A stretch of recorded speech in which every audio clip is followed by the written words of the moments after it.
नमस्कार, आप देख रहे हैं इंडिया न्यूज। मैं हूं आपके साथ अनन्या बेदी। स्वागत है आपका वन एक्सपर्ट द्वारा प्रस्तुत इंडिया न्यूज के खास कार्यक्रम क्रिकेट प्रेडिक्टा में। आज हैदराबाद के राजीव गांधी स्टेडियम में सनराइजर्स हैदराबाद और मुंबई इंडियंस की टीमें आमने सामने होंगी। एसआरएच और एमआई दोनों ही टीमों को इस सीजन अपनी पहली जीत की तलाश है। सबसे पहले बात कल के मुकाबले की कर लेते हैं। कल चेन्नई सुपर किंग्स ने अपने होम ग्राउंड चेपॉक में टूर्नामेंट में लगातार दूसरी जीत दर्ज की है और 4 अंकों के साथ पॉइंट्स टेबल के टॉप पर पहुंच गई है। चेन्नई की ओर से रचिन रविंद्र ने 46, कप्तान ऋतुराज गायकवाड़ ने 46 और शिवम दुबे ने 51 रनों की विस्फोटक पारियां खेली। 207 रन के बड़े लक्ष्य का पीछा करने उतरी शुभमन गिल की गुजरात टाइटंस 20 ओवर में 8 विकेट पर 143 रन ही बना सकी। अब बात आज होने वाले मुकाबले की करते हैं। हैदराबाद और मुंबई दोनों ही टीमें इस सीजन की पहली जीत की तलाश में हैं। पहले मुकाबले में एसआरएच को कोलकाता नाइट राइडर्स ने ईडन गार्डन्स में हराया था और जबकि मुंबई को गुजरात टाइटंस ने मात दी थी। एसआरएच और एमआई के बीच अब तक 21 मुकाबले हुए हैं, जिसमें हैदराबाद को 9 और मुंबई को 12 मैचों में जीत मिली है। एमआई के खिलाफ एसआरएच का बेस्ट स्कोर 200 रन है। वहीं एमआई का एसआरएच के खिलाफ जो बेस्ट स्कोर रहा है वो 235 रन है। हार्दिक पांड्या मुंबई की कप्तानी करते नजर आएंगे, जबकि ऑस्ट्रेलिया के तेज गेंदबाज पैट कमिंस के हाथों में हैदराबाद की कमान होगी। तो आज का जो मैच है वो किस तरह का रहने वाला है, पिच किसके फेवर में जाती हुई नजर आएगी, इन तमाम चीजों को लेकर हम चर्चा करेंगे। लेकिन इस पर चर्चा करने के लिए हमारे साथ खास मेहमान जुड़ गए हैं। सबसे पहले स्टूडियो में हमारे साथ सुनील यश कार्ला जी मौजूद हैं, जो कि फाउंडर इंडियन स्पोर्ट्स फैंस हैं। राजकुमार शर्मा विराट कोहली के कोच हमारे साथ जुड़ गए हैं। तन्मय मिश्रा पूर्व क्रिकेटर आरसीबी भी हमारे साथ जुड़ गए हैं। अतुल वासन पूर्व भारतीय क्रिकेटर भी हमारे साथ जुड़ गए। आप सभी का बहुत बहुत स्वागत है। लेकिन शुरुआत जो है मैं सुनील यश कार्ला जी आपसे करना चाहूंगी। एक जो होम ग्राउंड का 2024 आईपीएल में एक ट्रेंड सेट हो गया है, क्या लग रहा है आज वो ट्रेंड टूटेगा या फिर वो ट्रेंड जो है वो बरकरार रहेगा? जी, ये तो सवाल हमारे 3 बड़े एक्सपर्ट से पूछेंगे, बट जो मेरा मानना ये है कि होम टीम का फैंस का जो आपका एक्सपर्ट का आपका जो फैंस का प्रेशर आता है दूसरी टीम पे, वो काफ़ी तगड़ा होता है। और आज हम अगर बात करें मुंबई इंडियंस के खेमे में कुछ ज़्यादा कंफर्ट नहीं दिख रहा है आपको। आप देखिए उनके कप्तान को क्या किया जा रहा है। अगर कंफर्ट नहीं दिख रहा है तो कंफर्ट ना होने की वजह भी मैं आपसे ही पूछूंगी। आपका सबसे बड़ा प्लेयर हिंदुस्तान का कप्तान मुंबई इंडियंस का कप्तान नहीं है, ये थोड़ी सी अटपटा सी बात लगती है हमारे फैंस को। और वो थोड़े जालिम होते हैं व्हेन इट कम्स टू जो ऑन स्टेडियम में जाके मैच देखते हैं, तो वो काफ़ी तकलीफदेह होती है कि इतने साल से रोहित शर्मा जिन्होंने 5 ट्रॉफीज मुंबई इंडियंस को दिलाई है, और उनको अगर आप बोलें कि आप यहाँ नहीं यहाँ फील्ड करें, I think the tide has turn and उनको एक्सेप्ट करना चाहिए। बट फैंस को थोड़ा टाइम लगता है ये चीज़ें एक्सेप्ट करनी। तो कहीं भी बॉलें जाती हैं, अगर हार्दिक पांड्या दौड़ते हैं तो उनके पीछे शुरू हो जाती है सीटियाँ।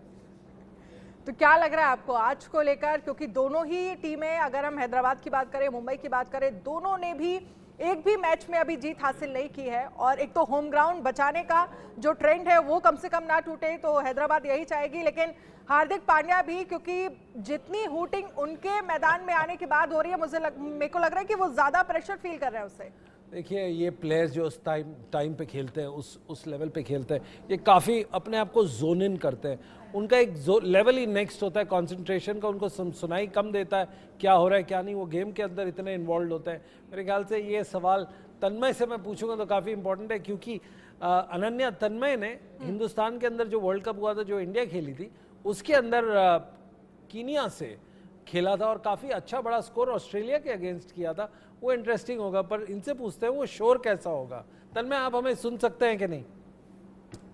बिल्कुल, नमस्कार तन्मय, आपको वो मंजर याद है जब आपने वर्ल्ड कप में खेला था और ऑस्ट्रेलिया के अगेंस्ट काफी लंबे लंबे मगर?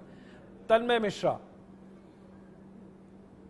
जी हाँ, वो अच्छा टाइम था, एक अलग ही एक्सपीरियंस रहता है। और एक बार आप फील्ड में रहते हो, अभी मैं आपकी चर्चा सुन रहा था, ये सब प्लेयर को, जैसे हार्दिक पांड्या अभी कप्तान बने हैं, जिस चर्चा की आप बात कर रहे हैं, मुझे नहीं लगता इनको इतना इफेक्ट करता होगा। और वो अपने गेम से गेम रखते होंगे, उन्हें पता है उन्हें क्या करना है।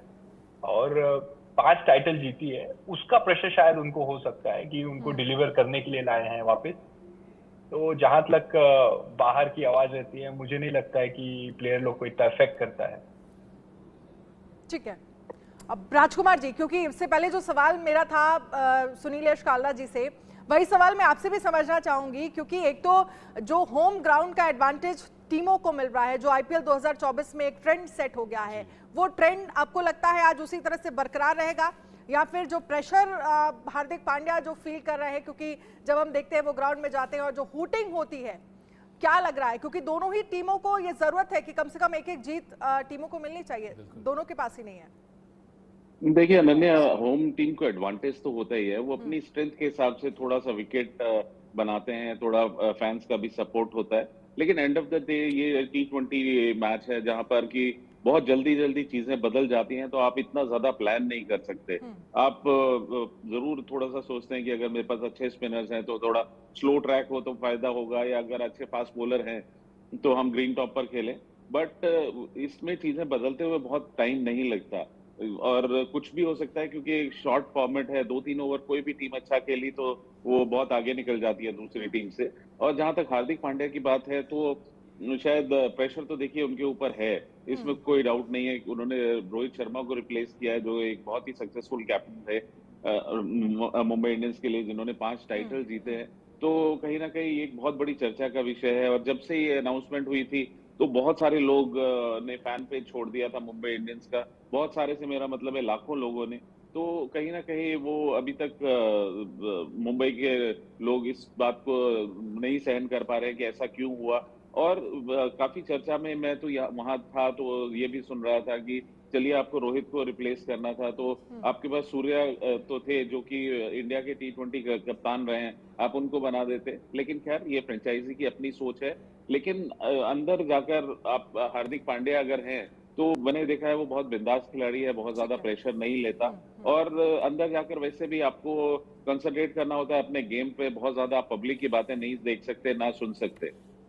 ठीक है, हमारे साथ अतुल जी भी जुड़ गए हैं, उनसे भी मैं इस पर उनको भी इस चर्चा में शामिल कर लेते हैं। अतुल जी, जिस बात का जिक्र राजकुमार सर कह रहे हैं कि भाई रिप्लेसमेंट आपने किया है, आप पर प्रेशर है और इस प्रेशर को प्रूफ करना है, देखिए ऐसा मुझे लगता नहीं कि ऐसा करा क्यों है। पहले तो ये बड़ी लंबी एक स्पेशल शो होना चाहिए इसके लिए। दूसरा, क्योंकि हिंदुस्तान का T20 वर्ल्ड कप का कप्तान है और उसे हटा के आप एक बाहर से आप एक ले आए, जनरल बिठा दिया आपने, और उसका फायदा क्या हो रहा है? आप फैन बेस की बात कर रहे हैं।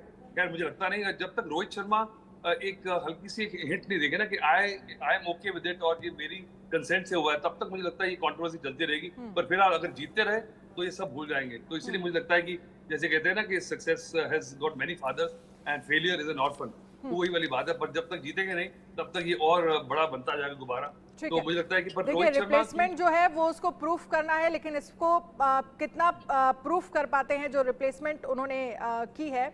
मैं एक चीज और समझना चाहूंगी सुनीलेश काल्ला जी, क्योंकि हैदराबाद का अपने होम ग्राउंड को लेकर भी बहुत अच्छा रिकॉर्ड नहीं रहा है। पिछले सीजन की अगर हम बात करें तो 8 मैचेस जो हैं वो सनराइजर्स हैदराबाद अपने होम ग्राउंड पर खेली है, लेकिन उनमें से सिर्फ 2 जीती है। तो होम ग्राउंड का एडवांटेज भी हैदराबाद आज ले पाएगी, इस पर भी सवाल है। क्या लग रहा है आपको, पिचेस को लेकर क्या आकलन है आपका? देखिए पिच यहाँ पे जो दिखा रही है आपको, ये सरफेस थोड़ा सा चेजिंग वालों को ज़्यादा फायदे में रखता है इसमें, जो टीम चेस करती है उनके अंदर। और एक बड़ा इंटरेस्टिंग फैक्टर है, जो टॉस की हम बात करते हैं, जो टॉस जीतता है वो मैच जीतता है, हम अमूमन यही बात करते हैं। बट अनन्या इसमें देखिए 71 मैच हुए हैं इसमें, जो टीम ने टॉस जीता है वो 25 बार गेंद जीती है, और जिन्होंने 46 बार टॉस हारा है वो 46 बार गेम अपनी ये मैच जीती है। तो आपके हिसाब से टॉस जो टीम हारती है वो अमूमन मैच जीतती है। तो इसके अंदर एक थोड़ा सा अटपटा सा फैक्ट निकल के आया, तो मैं सोचा आपके साथ शेयर कर लूं। But coming back on the pitch factor, ये स्लो और लो हो जाती है। बट अतुल से मैं पूछूंगा इसके बारे में। अतुल, इस पिच के ऊपर आपको लगता है कि मीडियम पेसर या वैरायटी वाले बॉलर्स चलेंगे या 150 पार वाले बॉलर्स ज्यादा चलेंगे फास्ट में? देखिए मुझे लगता है कि मैं यहाँ था अभी 1 हफ्ता 10 दिन पहले, यहाँ पे सेलिब्रिटी क्रिकेट लीग के मैचेस हो रहे थे और नाइट मैचेस थे, वहाँ पे 5 मैचेस हुए और शाम को हल्की सी जो ड्यू फैक्टर है वहाँ यहाँ था। अब शायद थोड़ी गर्मी ज्यादा है तो थोड़ा कम हो जाए, पर बहुत अच्छी पिच थी, बहुत अच्छा बाउंस एंड कैरी है। तो मुझे लगता है कि यहाँ पे सनराइजर्स को अगर अटैक करें शुरुआत में, तो मुझे लगता है कि आप वॉशिंगटन सुंदर को यूज करें, स्पेशली मयंक अग्रवाल के सामने। राहुल त्रिपाठी एक ऐसे प्लेयर है जो कि मुझे लगता है कि शायद उनका मेक और ब्रेक सीजन है, तो उनको भी कुछ करना होगा। पर मुझे लगता है यहाँ पे पेस ज्यादा नहीं चलेगी, यहाँ स्विंग अच्छी होती है क्योंकि हवा बहुत चलती है, साइड से आ रही थी। जब मैं कुछ दिन पहले यहाँ तन्मा में वही था, उनसे भी आप पूछ सकते हैं यहाँ पे, और चेजिंग बहुत इजी हो गई थी। और शायद आज जो टॉस का फैक्टर आपने बताया, तो ये तो it's a good toss to lose today according to your stats. Rajkumar sir, आप पिच को लेकर क्या कहेंगे? और दूसरा, क्या एसआरएच वर्सेस एमआई ना कहकर इस मैच को एक तरह से कह सकते हैं क्लासन वर्सेस बुमराह, क्योंकि इन दो खास खिलाड़ियों पर नजरें आज टिकी रहेंगी? देखिए, विकेट तो जैसा अतुल ने बताया, और जहां तक ये बात है कि क्लासन वर्सेस पांड्या होगा, ऐसा नहीं होता है अनन्या। ये T20 क्रिकेट है, इसमें क्लासन ने बहुत बेहतरीन पारी पिछले मैच में खेली है, नो डाउट। लेकिन आपको सभी को कंट्रीब्यूट करना होगा। जैसे मयंक अग्रवाल है, राहुल त्रिपाठी है, माकरम है, उनके पास अच्छा बैटिंग लाइनअप है। वहीं पर मुंबई इंडियंस के पास भी अच्छा बैटिंग लाइनअप है। टिम डेविड एक खतरनाक प्लेयर है, उनके पास शानदार प्लेयर हैं। तो कुल मिला के दोनों साइड्स काफी बैलेंस हैं। सूर्या को जरूर मिस कर रही है मुंबई इंडियंस, वो अभी फिट नहीं है, शायद पता नहीं आज के मैच में खेलेंगे या नहीं। तो कुल मिला के एक अच्छा मुकाबला होगा, और मुझे लगता है कि बेहतर टीम ही मैच जीतेगी। और बेहतर टीम अगर आप ऑन पेपर इस T20 में बहुत इजीली डिसाइड नहीं कर सकते। तन्मय, आपको क्या लग रहा है? सूर्य कुमार यादव नहीं है, मुंबई इंडियंस क्या सूर्य कुमार यादव को मिस करेगी? हालांकि हार्दिक पांड्या तो इंडियन टीम में अगर हम देखें तो ब्रिज का वो खुद काम करते हैं, तो उन पर तो नजरें हैं ही, लेकिन सूर्य कुमार यादव को क्या आज मिस करेंगे वो मैदान में? देखिए, 4 शतक हैं सूर्य कुमार यादव के इंटरनेशनल क्रिकेट में, सिर्फ आई थिंक 60 इनिंग्स में। और जिस प्रकार से उन्होंने पिछले 2 साल में इंटरनेशनल क्रिकेट में, और पिछले 4, 4.5, 5 सीजन अगर देखेंगे उनका आईपीएल का, वो हैवी कंट्रीब्यूटर रहे हैं मुंबई इंडियंस के लिए। और मुझे ऐसा लगा था कि पिछले मैच में अगर सूर्य कुमार यादव नहीं थे, नमन धीर, डेवाल ब्रेविस और तिलक वर्मा ने मिडिल ऑर्डर पकड़ा था, मुझे लगता था कि हार्दिक पांड्या वहां आ सकते थे, क्योंकि उन्होंने जो कप्तानी जब गुजरात टाइटंस के लिए कर रहे थे, वो नंबर 4 पे बैटिंग कर रहे थे। वही सोच अगर वो लाते पिछले मैच में, क्योंकि उन्होंने इतने सारे मैचेस खेले हैं वहां। और मुझे ऐसा लगा कि एक टाइम पे आई थिंक अगर आपने देखा होगा पिछले मैच में कि तिलक वर्मा ने एक सिंगल भी रिफ्यूज कर दिया जब टीम डेविड नॉन स्ट्राइकर पे थे, जब रशीद डाल रहे थे। तो that was begging the question कि हार्दिक पांड्या क्यों नहीं आए, और इतना सारा मैच उस ग्राउंड पे खेला था, 4 ही बॉल के लिए खेले उस मैच में। तो to answer your question, I think he needs to take more responsibility. उनको कहीं ना कहीं आज थोड़ा जल्दी आना पड़ेगा, क्योंकि एक्सपीरियंस मिडिल ऑर्डर में है नहीं। ये मैं नहीं कह रहा हूँ कि नमन और डेवाल ब्रेविस और तिलक वर्मा ने अच्छी बैटिंग नहीं की, उन्होंने गेम सेटअप करके दिया था, बट कहीं ना कहीं वो जो पावर हिट्स लगने चाहिए थे वो नहीं लगे थे। तो अगर थोड़ा जल्दी आ जाए हार्दिक पांड्या, मुंबई के लिए वो बेटर रहेगा। और कहीं ना कहीं वो जो सूर्य कुमार यादव की कमी है, ठीक है, वो कम महसूस होगी उनको। ठीक है। अब बैटिंग ऑर्डर का वो जिक्र कर रहे हैं सुनील काला जी कि अगर हार्दिक पांड्या जो है वो थोड़ा जल्दी मैदान में उतरेंगे तो सूर्य कुमार यादव की वो कमी शायद खलेगी नहीं। बैटिंग ऑर्डर को लेकर आप क्या समझ रहे हैं? अगर आप देखिए, बहुत इंटरेस्टिंग पॉइंट है ये। जरा से ऊपर नीचे अगर बैटिंग ऑर्डर अगर हो जाता है तो पूरा टीम का संतुलन और पूरा उसका जो पूरा बैलेंस होता है वो बिगड़ जाता है। आज पता करना है मुझे हमारे कोच साहब से, अगर आपको फ्री हैंड दिया जाए तो आप हार्दिक पांड्या को कहां खिलाएंगे? राजकुमार शर्मा जी, आपके हिसाब से Hardik Pandya should he bat up in the order या वहीं पे जहां पे खेल रहे हैं?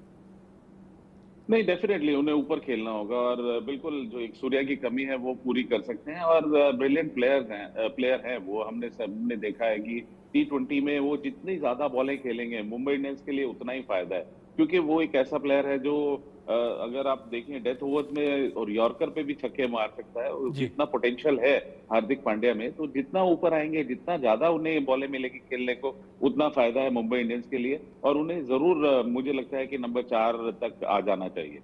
अतुल जी, आपको क्या लगता है, क्या ऊपर आना चाहिए हार्दिक पांड्या को, जिससे सूर्य कुमार यादव की कमी जो है वो फील ना हो कम से कम आज मुंबई इंडियंस को?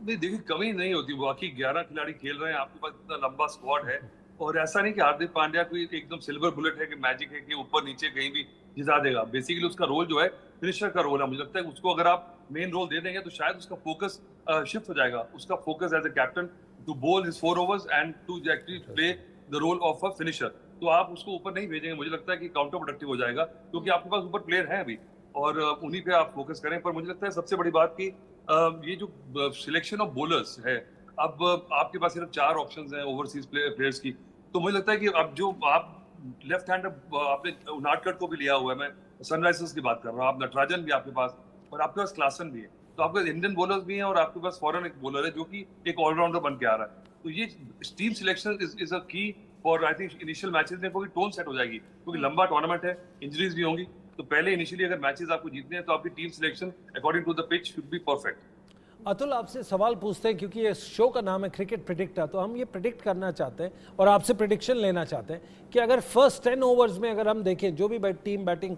फर्स्ट है, वो कौन सा स्कोर आपके हिसाब से फर्स्ट 10 ओवर्स में इज अ सेफ टोटल और इज अ गुड? देखिए सेफ तो 10 ओवर्स का थोड़ी है, सेफ तो वही होगा जो आप जीत जाएंगे, 100 बना के जीत जाए वो भी सेफ है, 300 भी बना दे वो भी नहीं सेफ हो रहे हैं। तो मुझे लगता है कि पहले आपको पावर पेस के हिसाब से चलना है, आपके पास प्लान ए प्लान भी होना चाहिए कि अगर आपके पास जल्दी विकेट चला गया, you have to pace your main batsman over 20 overs, ये सबसे बड़ी बात है। अगर आपके पहले आप एक्सपेंड कर देंगे तो बाद में क्या पता आपके पास जो कंसोलिडेटिंग पीरियड है उसमें आपके पास बचे ना कोई बैट्समैन, तो रोल डिफाइन होने चाहिए।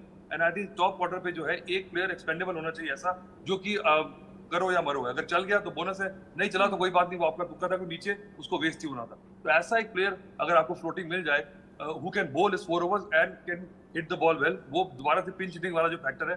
पर खैर अब तो इम्पैक्ट प्लेयर का फायदा है और 12-12 खिलाड़ियों का मैच है, तो आपकी कोर कॉम्पिटेंस दोनों फील्ड्स में बराबर हो जाती है। जैसे ही आप पिछड़ते हैं किसी एक फैसेट ऑफ द गेम में, तो आपके पास वो इम्पैक्ट प्लेयर का एक बोनस का टर्म कार्ड रहता है। बड़ा इंटरेस्टिंग पॉइंट बोला है आपने इम्पैक्ट प्लेयर्स का। अगर देखी जाए तो मुंबई इंडियंस के पास ब्रेविस और कोएट्जी है, तो राजकुमार शर्मा जी आपके हिसाब से ये impact player as compared to Rahul Tripathi and Fazalhaq Farooqi, आपके हिसाब से दोनों में से कैसा मैचअप हो रहा है इनका? देखिए सुनील, ये डिपेंड करेगा कि किस कंडीशन में होती है टीम। आप अगर पहले आप बल्लेबाजी कर रहे हैं तो आप और बल्लेबाजी में आपको जरूरत नहीं पड़ती तो आप इम्पैक्ट प्लेयर एक बॉलर को लेते हैं, और वाइस वर्सा अगर आप पहले गेंदबाजी कर रहे हैं तो आप दूसरी पारी में आप एक बल्लेबाज को ले लेते हैं, या आपका अगर बाई चांस जल्दी विकेट गिर गए या कुछ ऐसा हो गया कि आपको एक बल्लेबाज की जरूरत पड़ी तो आप ले सकते हैं। तो टोटली डिपेंड करता है ये प्लान ए प्लान बी पर। आप हमेशा रेडी रहते हैं T20 क्रिकेट में, आपका जो इम्पैक्ट प्लेयर है वो रेडी रहता है कि 2-3 प्लेयर्स को बोला जाता है कि आप तैयार रहिए, अगर इस स्थिति में जरूरत पड़ी तो आप खेलेंगे, अगर ऐसा हुआ तो आप खेलेंगे। तो ये टोटली डिपेंड करेगा कंडीशन ऑफ द मैच और क्या सिचुएशन होती है मैच की। बिल्कुल वही, लेकिन अगर बात हम क्योंकि कल के स्कोर को लेकर बात करें, जब 200 प्लस रन बनते हैं तो फिर स्थितियां अलग हो जाती है। लेकिन ऐसे में तब मुझे लगता है कि सारे प्रेडिक्शन फेल हो जाते हैं कि अगर आप टॉस जीत भी गए हैं, आपने बैटिंग चूज किया है या बॉलिंग आप चूज कर रहे हैं, लेकिन अच्छा खासा अगर स्कोर आपने खड़ा कर दिया है तो बहुत चीजें जो है वो आपके फेवर में आ जाती हैं। अब क्या लगता है राजकुमार सर, आज के स्कोर को लेकर आपका क्या आकलन है, क्या प्रेडिक्शन है? देखिए T20 क्रिकेट में आप बहुत ज्यादा प्रेडिक्ट नहीं कर सकते अनन्या, लेकिन फिर भी अब जिस तरह की बल्लेबाजी आजकल हो रही है, जिस तरह से मतलब क्रिकेट इवॉल्व हो गया और T20 इवॉल्व हुआ है, मुझे लगता है कि जब तक आप 180 प्लस नहीं बनाएंगे आप फर्स्ट इनिंग में, तो आप सेफ नहीं मान सकते अपनी टीम को। 180 तो एक पार स्कोर हो गया है आजकल के हिसाब से T20 क्रिकेट में, और उसके ऊपर अगर आप 200 के ऊपर जाते हैं तो थोड़ा सा सेफ महसूस करते हैं, जो कि कल चेन्नई कल बिल्कुल टॉस हारने के बावजूद वो इतने अच्छे सेफ उन्होंने किया। आपको लगता है यहाँ पे जैसे हमारा ट्रेंड चल रहा है कि इस पर्टिकुलर पिच पे आप टॉस हारें तो आप मैच जीतने के आपके परसेंटेज चांस हो जाते हैं, हिस्टोरिकल डेटा ये कहता है। बट अतुल, आपसे फाइनल सवाल मैं ये पूछूंगा, क्रिकेट प्रेडिक्टर नाम जिसका है हमारा, कि भुवनेश्वर कुमार और जो जिस तरह से शेप अप कर रहे हैं, आपको लगता है ये राइट तरीका है, कंसिडरिंग हमने शुरू में बात की थी थोड़े टाइम पहले कि पीयूष चावला ने अपने आप को बिजी रखा, भुवनेश्वर ने भी क्या अपने आप को वैसे ही अब तुस्त और दुरुस्त रखा है? देखिए मुझे लगता है भुवनेश्वर कुमार कभी हिस्टोरिकली पेस के लिए नहीं जाने जाते, उनकी जो क्लेवरनेस है स्विंग है, अगर स्विंग रही तो I would still like to see कि इस सीजन में किस तरह से फिटनेस है, क्योंकि स्विंग कराने के लिए भी आपको बड़ा फिट होना पड़ता है। और अगर आप रेगुलर क्रिकेट नहीं खेल रहे हैं, जो कि मैंने सुना नहीं कि इतनी क्रिकेट की उनका परफॉर्मेंसेस मैंने देखी हो यूपी से, तो बड़ा मुश्किल है आप सस्टेन करना। पर अगर उनकी वैल्यू एक्सपीरियंस के लिए है और उनको खिलाया जा रहा है तो 2-3 मैचेस में साफ हो जाएगा। या उमरान मलिक भी एक लेके बैठे हैं जो कि इतना नाम हुआ था, हल्ला हुआ था, और वो नजर नहीं आ रहे, ये हैरान करने वाली बात है। तो एम्बैरेसमेंट ऑफ रिचेज है सनराइजर्स के पास। बिल्कुल। और इसके साथ ही अगर हम देखिए दोनों ही अगर हम स्टार गेंदबाजों की बात करें, एक तरफ भुवनेश्वर कुमार, एक तरफ जसप्रीत बुमराह हैं, तन्मय आपको क्या लग रहा है स्टार गेंदबाज आज कितना कमाल दिखा पाएंगे? देखिए दोनों ने बहुत सारा नाम और शोहरत और परफॉर्मेंसेस दिए हैं इंडिया को और अपने फ्रेंचाइजीज को, बट जहाँ तक अब बात है Jasprit Bumrah out and out is a king. उनके कोई एबिलिटी पे डाउट नहीं कर सकता है। और जैसे हमने देखा पिछले मैच में जिस तरीके की उन्होंने बॉलिंग की, 3.5 का आई थिंक इकोनॉमिक रेट था उनका, 14 रन दिए थे 3 विकेट पे। तो he is a very very special bowler. Bhuvneshwar Kumar एक अलग ही हो रहा है, एक्सपीरियंस है, वो स्विंग करवाएंगे। और जहां तक अभी अतुल भाई ने बोला था, तो मैं उस चर्चे को थोड़ा आगे बढ़ाना चाहता हूँ कि अभी भुवनेश्वर कुमार यहाँ डीवाई पाटिल हमारे टीम के साथ ही खेलने आए थे, तो भी वो अच्छा ही डाल रहे थे। बट करंट परफॉर्मेंस पे और मैं करंट फॉर्म की बात करूँ तो Jasprit Bumrah is ahead and he'll be very important in the power play. Depends how they use him. उनको कैसे इस्तेमाल किया जाता है वो भी एक बात है, क्योंकि उन्होंने चौथे ओवर पे बॉलिंग की थी पिछले मैच में, तो शायद वो मतलब हेनरिक क्लासन के लिए उनको बचा के रखेंगे। 2-3 ओवर उनके टैक्टिकली कैसे यूज करते हैं उनके 24 गेंदे, वो इम्पोर्टेंट रहेगा मुंबई इंडियंस के हिसाब से। ठीक है, लेकिन भुवनेश्वर कुमार और अगर हम जसप्रीत बुमराह को लेकर सुनीलेश काल्ला जी से समझे तो क्या लग रहा है आपको, कौन स्टार गेंदबाज जो है वो बेहतर परफॉर्म या एक तरह से अपनी टीम के लिए अच्छा साबित होगा आज? क्या लग रहा है आपको? देखिए मेरे हिसाब से जिस तरह से 35 प्लस 30 34 35 प्लस वाले बात कर रहे हैं, वो बड़ा इंटरेस्टिंग बात बोली है अतुल ने कि ये आपको इसमें 150 वाला बॉलर नहीं चाहिए, आपको वो चाहिए जो स्लो बाउंसर भी डाले, जो स्लो यॉर्कर भी डाले और बॉल को बिल्कुल हवा में बहुत अच्छी से स्विंग करे या लेट स्विंग करे। उस हिसाब से अगर मैं देखूंगा तो भुवनेश्वर कुमार हमें लगता है कि एक वन लास्ट वो करेंगे, ये हमारी सिर्फ फैंस की होप है। बट जसप्रीत बुमराह वर्ल्ड के बेस्ट बॉलर है, कोई डाउट नहीं है। चलिए बहुत बहुत शुक्रिया आप सभी खास मेहमानों का हमारे साथ जुड़ने के लिए। तो अब सभी को इंतजार है आज के शाम का मैच का, जहां पर Sunrisers Hyderabad versus Mumbai Indians खेलते हुए मैदान में नजर आएंगे। अब देखना होगा कौन खिलाड़ी अपनी टीम के लिए अच्छा साबित होता है। एक छोटे से ब्रेक के लिए रुकेंगे, ब्रेक के उस पार खबरें लगातार जारी हैं, आप बने रहिए इंडिया न्यूज़ के साथ।